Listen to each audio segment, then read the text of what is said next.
December 31 ഞാൻ 28 സ്റ്റേറ്റും 8 യൂണിവേഴ്സിറ്റിയും complete ആയിരുന്നു. അത് കഴിഞ്ഞിട്ട് ഇപ്പൊ ഈ ജൂൺ മാസം ഞങ്ങൾ 2ാമത്തെ യാത്ര തുടങ്ങി വീണ്ടും കാശ്മീരിലേക്ക്. അങ്ങനെ എനിക്ക് പറയാനുള്ളത് എല്ലാവരും ജോലി സംബന്ധമായിട്ട് എല്ലാ രാജ്യാന്തര വൃത്തികളൊക്കെ ജോലി ചെയ്തിട്ടുണ്ടാവും. പക്ഷെ എന്റെ ഭർത്താവ് അടക്കം. പക്ഷെ അന്ന് കാണുന്നില്ല, ജോലിയാണ്, പ്രാരബ്ധം, കുടുംബം പുലർത്തും, ആ ഒരു ലക്ഷ്യം. പക്ഷെ ഇനിയുള്ള കാലം വേറെ ഒന്നും നമുക്കില്ല. ഓർക്കാനും ഇതൊക്കെ യാത്രകൾ ചെയ്യാം, അത് വേറെ ലെവലാണ്.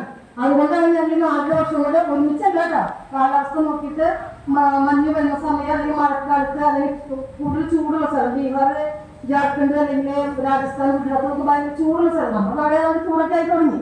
അപ്പൊ അതൊക്കെ ഒഴിവാക്കി ഞങ്ങൾ നല്ല കാലാവസ്ഥ നോക്കിയിട്ടാണ് ഞങ്ങൾ യാത്ര ചെയ്ത് അവസാനിപ്പിച്ചത്. അപ്പൊ ഇനിയുള്ള കാലം ഇനി എന്ത് എന്നാലും ചിന്തിക്കാതെ ഇങ്ങനെ പാക്ക് ചെയ്ത് പോവാം.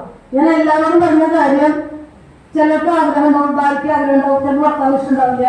ഞാനും ഈ പറഞ്ഞ ഒരാളായിരുന്നു. അതായത് അടുത്ത് ഞങ്ങൾക്ക് 1.5 കിലോമീറ്റർ നടന്നു പോയി അങ്ങാടിക്ക് പോയി സാധനങ്ങളൊക്കെ മേടിച്ച് വന്നാൽ തലവേദന 2 ദിവസം കിടക്കുന്ന ആളാണ്.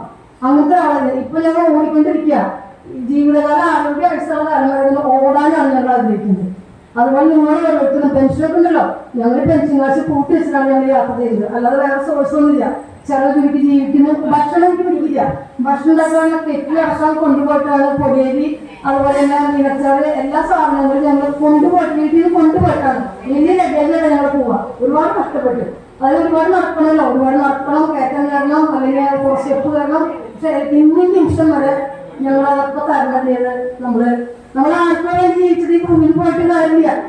നമുക്ക് വേണ്ടി ജീവിക്കാം. ചേച്ചിമാരുടെ ഞാൻ പറയുന്നത് എനിക്ക് എന്തായാലും പറ്റുമോ, നടക്കാൻ പറ്റുമോ, അതൊക്കെ വെറുതെ ചേച്ചി. എനിക്ക് ഒരുപാട് പരിമിതികളുള്ള ആളാ. പക്ഷെ അതിനൊക്കെ ഓർത്ത് ഞാൻ ഓടിക്കൊണ്ടിരിക്കുക.